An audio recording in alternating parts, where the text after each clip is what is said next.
Welcome to the channel, everyone. On this channel, we share stories of average Joes around the world and their not so average issues. Let's start with the first story. Adoptive mother kicks me out because her biological daughter is pregnant but wants my money. This happened literally 10 years ago, so I have very minimal proof, but the teensy tiny bit I do have, I've attached at the bottom. Also, too long didn't read in bold near the bottom. I'll have to provide some backstory to start. So, I'm adopted. My adoptive parents adopted or fostered all of their children. For all of their kids, they received some sort of payment for them. For the foster kids, the normal payments, but for the couple of us that were adopted, they received something called as the Post-Assisted Adoption, or PAA for short. PAA is for helping take care of any ongoing needs. I always knew my parents received PAA for me, and when the bumps up and such happened, for example, at 12 years old it bumps up and it gets cut off at either 18 or 19, I believe, or if the child leaves the home permanently, which is relevant. I knew that the PAA my parents received for me was just over $700 a month. None of that was a secret.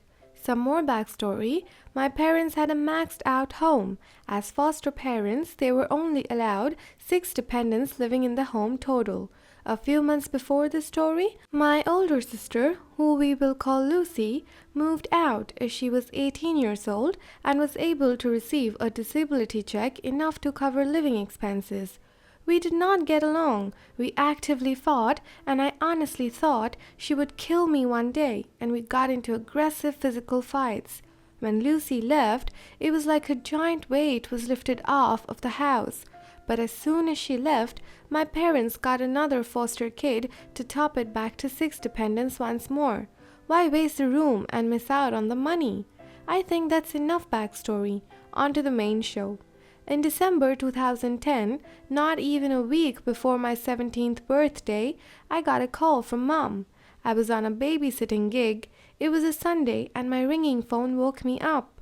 I answered the phone groggy and my mom immediately launched into telling me I had to move out. I was confused and asked why. She kept on going and mentioned how I had been talking about moving out for some time, and the person I had babysat for the previous night, Melanie, a young singlish parent, had just moved into a new house, right? Could I just move in with her? That would be perfect. I could move in with her right away. Mom, why do I need to move out? Finally, I was able to cut in. Oh, Lucy's pregnant. It was like everything shattered around me then. I knew exactly why I needed to move out. I couldn't live in the same home as Lucy ever again. Seriously, this isn't the normal sisters fighting sort of stuff. Something seriously bad was going to happen if we ever lived under the same roof again. So I said okay, and I asked when I needed to move out. She said tomorrow, Monday. Then it's a bit of a whirlwind of a week.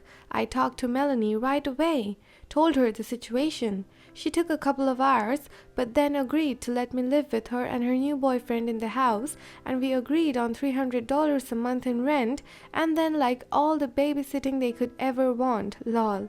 On Monday, I failed my driver's test due to the stress of being kicked out of my home so suddenly. Monday night, one of my friends drove me to my parents' house. Lucy was already there, glaring, ready to pick a fight, but I had my friend come in with me.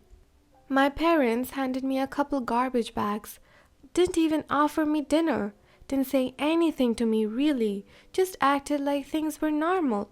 I shoved all my stuff I could bring into those 2 garbage bags and then loaded them into my friend's car, and we drove back to Melanie's, who set me up in their spare bedroom.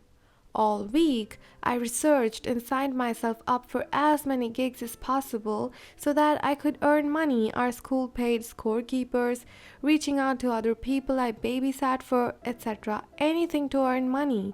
On Friday, my mom texted me saying she had my birthday present, hoping it was something helpful for me considering the stress of the week. I met her between classes when she stopped by the school. It was a hair straightener. Literally not even on the top 100 list of priorities for me, considering I didn't even straighten my hair anyways. Not since Lucy had destroyed my last one in the summer. After assessing my situation, I realized that while $300 rent wasn't a lot of money, I was going to school full time and I still needed to pay for food for myself as well, and without a proper full-time job, I was going to have some trouble not being stressed. I also remembered something. My parents received PAA for me, $700 a month. That would be more than enough to cover my expenses and let me continue to mostly focus on my schooling and leave me extra to continue saving to go to university. So I asked my mother, and she was mad that I even suggested it. At first, since it was December, she said that the $700 had already been spent on driving lessons for me, on my birthday present, and Christmas presents, so they could not give that month's check to me. Sad but understanding, I accepted that. Funny note, while I did go back for Christmas, I don't believe I received anything for Christmas presents. It was a decade ago, so I don't really remember, but I do remember being somewhat devastated because my parents mentioned being so strapped for cash, and then for Christmas, they bought whatever the newest Xbox was with Kinect, if that was a thing back then. Or maybe it was a bunch of games. Honestly, I can't remember. But I remember them having a very expensive Christmas and I was just depressed. Also, I discovered that Lucy had destroyed the last few things I had forgotten to bring in my initial sweep, so that sucked. In January, I asked my mom again for the money. It didn't make sense for her to keep getting it past January, right? She was officially done paying for anything related to me, and I'd been moved out for a month. Oh no, you'd think I'd just kicked a dog. She was so mad at me. She told me that PAA was her reward for having to raise me and that she deserved to keep it. I told her that no, that was not true. I knew for a fact what it was actually for, and that rationally, if I was no longer living in the home, that I should be the one to start receiving it. Nope, she would not stand for such an idea. She ended up reaching out to one of her social worker friends in January and told them a twisted version of the events, that as soon as I heard that Lucy was moving back home, I had refused to live there anymore and ran away. The conversation that followed is the proof I linked at the bottom, detailing that social worker's response to the story. Honestly, I was a bit devastated about the whole thing. My mom literally kicked me out and then refused to help me out at all. I wasn't even asking for the full 700 anymore. I was asking for a partial amount even, but no, she was refusing. So then I got a bit vindictive and angry. Pull the whole if I can't have it, no one can card. See, the social worker's response told me something very useful. I had been gone over around 6 weeks at this point, so then the ministry should know, right? I don't remember the timeline super well. I think I may have not gotten to it until February, asking one more time and being refused once more before giving up trying to negotiate. Instead, I talked to a youth center in town that dealt with kids in situations similar to my own, kids who couldn't live with their family for one reason or another. I explained that I genuinely felt unsafe moving back home and that it was absolutely not an option. And so they helped me draw up a youth agreement and notify the ministry that I was no longer living at home. When my mom found this out, she immediately changed her tune. Started begging me to come and live back home, that they'd figure out another option. The option that they figured should work was that Lucy could live on their property in a trailer, and that would make it so that she wasn't a dependent either and things would be fine with the 6 kids rule or something. Which is dumb because Lucy actually did for about the last few months to a year before she moved out originally, and that still didn't stop Lucy from being an absolute terror. Nope, I put my foot down. She may have kicked me out, but I decided that I was staying moved out. I never got proper confirmation that the PAA payments were cut out for her, But a couple years later, when I was trying to discuss it with her, she did say that they cut out right away once the ministry was notified. I don't know if she was being honest or not, but I sure hope so. Either way, another aspect of the youth agreement was that she now had to pay me money to stay moved out. Not a lot, only $200 a month, but it was something. There was no possibility of them forcing me back home this way either. I got to stay away from them. As for the payments, I only remember them making the payments maybe 2 or 3 months total, despite the fact that I think they were supposed to pay me until at least I was 18. Honestly, I didn't care. In the end, it was a win in my books. I got a job working at a thrift store and worked it out with my C-block teacher to leave class early every day to make it to my job. My parents refused to help me with anything. My entire senior year was an uphill battle.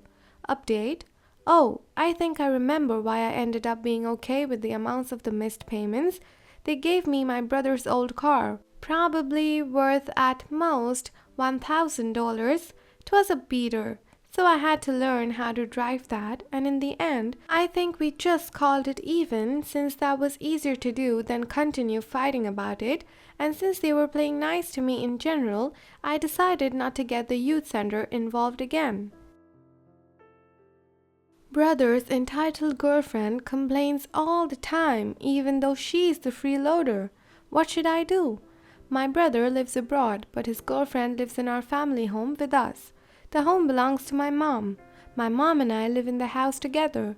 She cooks and I clean. We share bills and other expenses. My brother is also very entitled. Our parents paid for his very expensive education, and mom did everything for him, including cooking, laundry, cleaning, while he was here. He was never thankful for any of that. He never helps anyone in the house. For example, once my mom had to go to the doctor for her routine doctor's appointment, but he didn't want to take her because he had to watch a TV show. He shouts at my mom quite a bit too. These were only some of the entitled things he did. There's a whole list. My brother's girlfriend started living with us recently because she has university classes, and she said it'll be easier for her to go to those classes from our home. It takes an hour and 15 minutes for her to get to university from her home, but half an hour from our home. My mom was nice enough to let her stay. The problem is, she doesn't have to attend the classes physically. She only has online classes. So, why does she want to stay over at our place then? My brother said it's because she has problems at her house. We were understanding at first, but we are kind of annoyed now because she just wants to stay here for free for a year. She doesn't even go home when she has a long weekend without classes.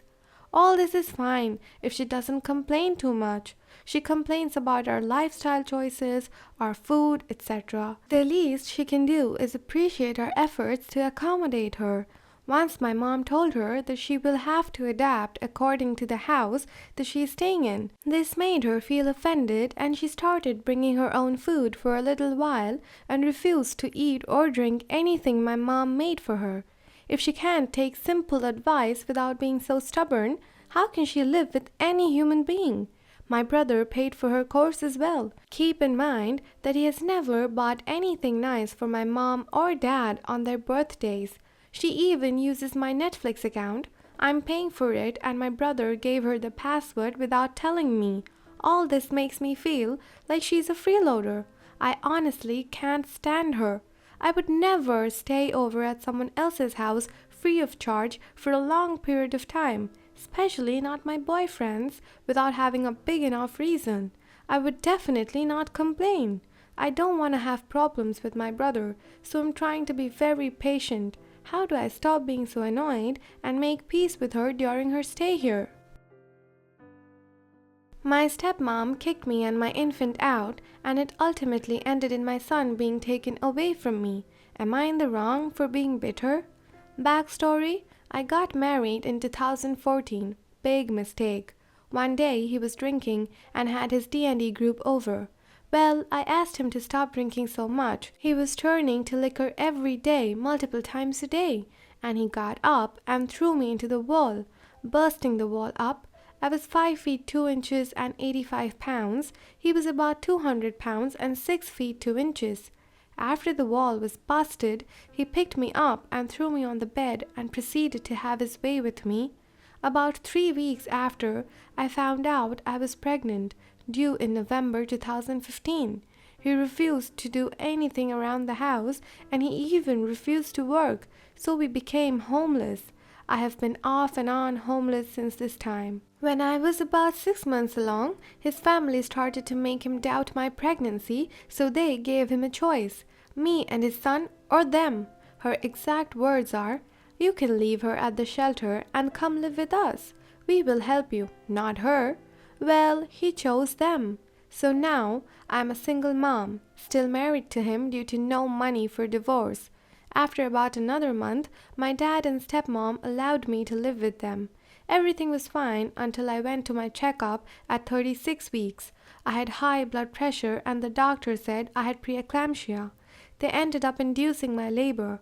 After a full day of medicine and no change, they said I had to have an emergency C-section. It was not until after I woke up from the anesthesia that I found out I almost died due to excessive bleeding.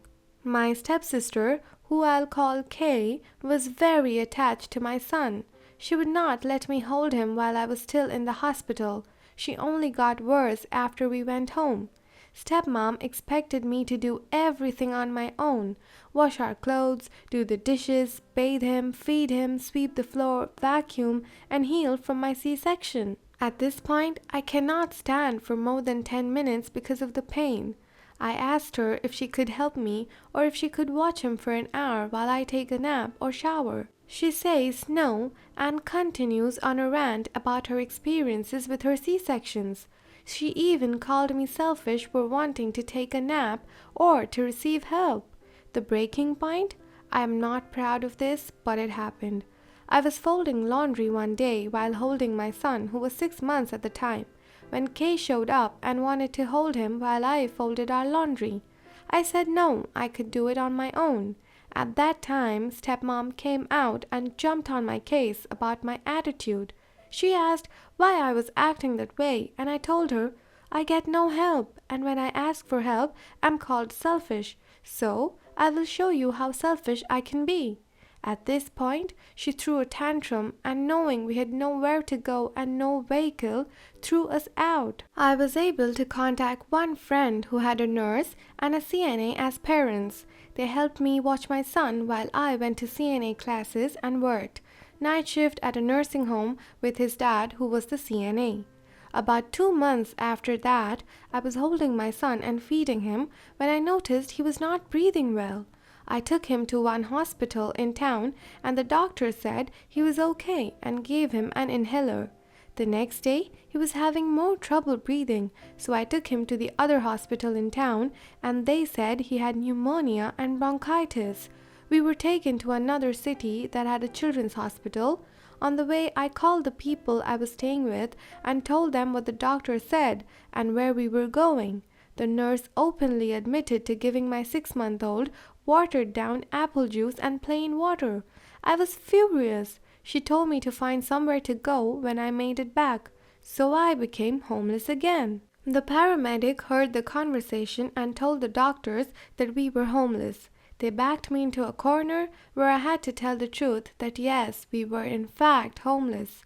It took a week for him to get better, and on the last day at the hospital, I found out DHS was there to take him once he was released from the hospital. I could not fight them at the time, so I had to let them take him. When I arrived back in my city, stepmom called me and blamed me for my son being taken. She still blames me to this day. We hope you enjoyed today's stories. Use the comment section below to state your verdict on the situation, express your opinions, and share some valuable advice.